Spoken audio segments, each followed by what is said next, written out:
So you want to be able to evaluate the risk level of your information based on some type of thought, an actual explicit thought on what data is most important to me.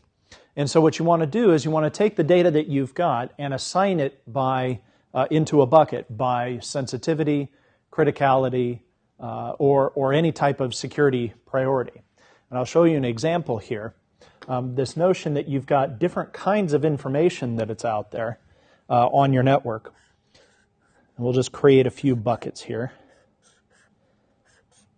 You may say that right now I've got information on my file server. And every single one of you out there has this, a file server with however many terabytes of data sitting on it. And it's just one big flat mess out there. I've heard file servers being referred to as the hot mess file server. And it's nothing but a dumping ground for people to put files. Well, with data classification, what you're trying to do is say, okay, instead of putting everything in one spot like this, let me bucketize it, for lack of a better word, into things based on criticality or importance. So I might say that human relations data, this is all my employee data, is more important than just the general dumping ground of the file server. So I'll put it into a bucket like this. You might have engineering data, that's another bucket. Might have legal data, that goes into a bucket. You might have project data, that goes into its own bucket. And so what you end up with is instead of all this data residing on a flat file server, you've got buckets of data that you can now take appropriate action on, or at least focus your resources a little bit better rather than just on, I've got 6 terabytes of information on my file server. I have to safeguard all of it. Well, data classification says maybe not. Maybe you should prioritize the data and then take appropriate action based on those buckets. And so why do you do this? Well, you want to ensure the confidentiality of that information that's there. And if I don't have to protect a 6 terabyte file server, I only have to protect 100 gigabyte buckets. That's a lot easier for me as a security professional. I want to make sure that the integrity of this information is controlled by limiting who can access it, who can modify it. And I want to increase the availability of this information, making sure that people can't overwrite it or delete it or something like that, because only certain people have access to it. A good example here, there's been a lot of ransomware stories in the news recently. And let's look at CryptoLocker. Right? You get a piece of malware, it comes as an attachment in an email. You run this thing, and essentially it just looks for file servers, documents, folders, the My Documents folder, your desktop. It finds everything it has access to, encrypts all of the data it can find, and then sends you a nice little note that says, if you want access to your data again, you're going to pay us $300 for it. And so what companies are doing to mitigate the risk of that is bucketizing data, doing data classification and making sure that, segmenting things such that only people who have access to this type of data have it, rather than everybody have access to what's on the file server. So some rationale for doing a data segmentation or data classification program. Well, you're avoiding damage to your reputation by reducing the risk or the chances of an unauthorized disclosure. Again, if I've got personal identifiable information and I store it in a Excel spreadsheet on the file server, that's probably a bad thing because everybody's got access to that. But if I stick it into a structured database and only 5 people in the company have direct access to it, I'm doing a big step towards reducing my chances that somebody's going to get in there and compromise that information. A really neat benefit of data classification is that it reduces the cost of overprotection. instead of protecting that 6 gigabyte or 6 terabyte file server that I've got, I now only have to protect the sensitive buckets that I've got. So now I'm able to focus my security resources effectively on the things that are important to me as a business, the things that I don't want to have compromised. I can enforce accountability now because I've got permission sets and I know that Bob doesn't have access to Jane's information. I can effectively protect my intellectual property, trade secrets, because that's in its own bucket that has very limited access. The same with confidential information.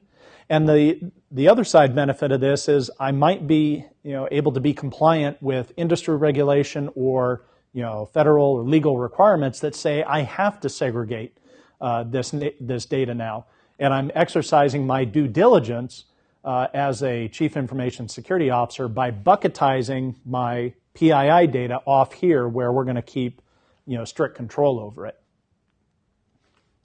If you were going to go through and establish a program for data classification, this is a very lengthy list of the steps that you want to take. I won't bother reading it, but essentially it starts with objectives. You want to come up with the classification policy. That's one of the key elements of this that defines what classification levels you have that you need. You need the tools and processes in place to actually implement that classification program. One of the key steps here, identify information owners. This is how you set the classification, or this is how you determine the classification levels. You go to whoever owns that data and say, how important is this data? Well, that implies two things. One, you know where the data is, and two, you know who owns it.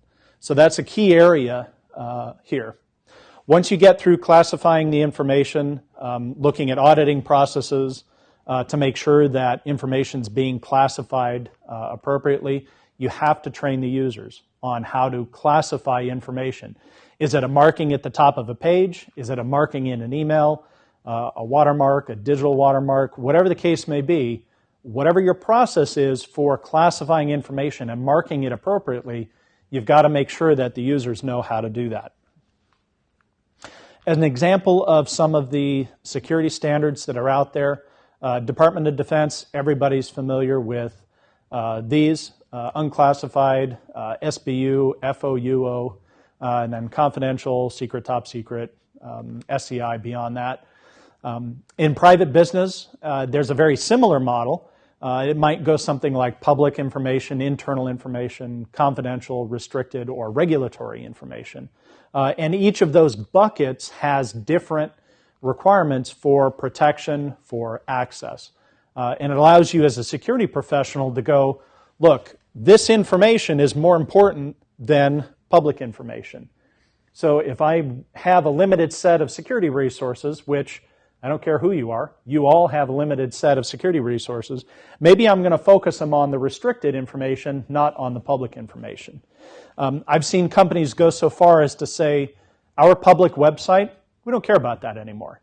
If it gets compromised and somebody defaces it, okay, we restore from the last known good and we move on. And nobody makes a big deal out of it. Because we're spending all our security resources farther down the stack there on looking at confidential information or protecting restricted information. If you're going to create a classification program, most of the costs are up front with the front end of this, that you have to create the policies for it. You have to create the tools and procedures for marking information. Once you get the program in place, generally there's a small administrative overhead with making sure that things are still being classified appropriately, that you're monitoring for the classification markings and that sort of thing. But really what this gives you is cost savings in terms of focused security. You can create new security schemes. I've got 5 people. 4 of them are dedicated to looking at our crown jewels and making sure that's not being compromised. It gives you a way to optimize your response process and even make better decision making when incidents happen, because you know that, public information was compromised. Okay, I don't care about that. And again, this is kind of a shorter list of things if you were going to implement the program. But getting started, questions asked like what type of data is it that we're trying to protect here, creating the policy, doing some type of impact analysis so I know the effects of a compromise of each type of information. With that knowledge, now I can create my classification levels with whatever makes sense for me. Identifying the roles and responsibilities of the program. Again, that data owner piece is key. Making sure you understand who owns the data so that you can classify it appropriately. And then ongoing monitoring along with the tools that you need, those applications, or sometimes it's just a manual process to put that marking on there. All of those go into your data classification program. As far as criteria go, really how you bucketize data or how you classify data is built on the value of the data to you as an organization, its useful life. Some information may only be good for a year, 3 years. So do you want to mark something as high risk, got to protect this at all costs, for all eternity when the value of it decreases over time? Well, probably not. So there's a useful life or a shelf life of this data that you need to consider as well. The personnel associated with the data and the impact, if it were compromised, what does that mean to me? So all of those things go into making a decision matrix or a classification matrix that you can create. This one was taken out of FIPS 199. But you can create decision matrix that says, here's my different kinds of information. Here's the impact across the slide here. And what I want to do is look at, okay, where on this risk matrix am I really concerned about? I probably don't care about this low column here. Where I'm going to focus my resources then is over here on the severe side, where I might have a big impact from things. Data aggregation. So this is the notion that if I have two public pieces of information separately, what happens when I put them together? Do I create a higher sensitivity of the data when I do that? If so, I need to be able to account for that in my classification program. And so you see this all the time where you've got various unclassified information on government networks, but as soon as you put 3-4 things together, now you've got a potentially a classified picture of what's going on. And so the challenge here is that there may be different data owners for each of those unclassified pieces of information. Who's the data owner when you've got that in aggregate? Depends on your policy. Your policy should define what that is. And again, from an aggregated data perspective, look at what's the impact of the loss. If I have a data breach of 5 PII records versus 50,000, is that a bigger risk? Maybe, maybe not. Your policy ought to dictate that. Based on that aggregation, do I have to have different controls in place based on this? You really want to run through some worst case scenarios as you're coming up with your classification guidance to say, worst case, this is a bad thing, a very bad thing, or a catastrophic thing. And that's what you want to look at as you're going through this classification exercise.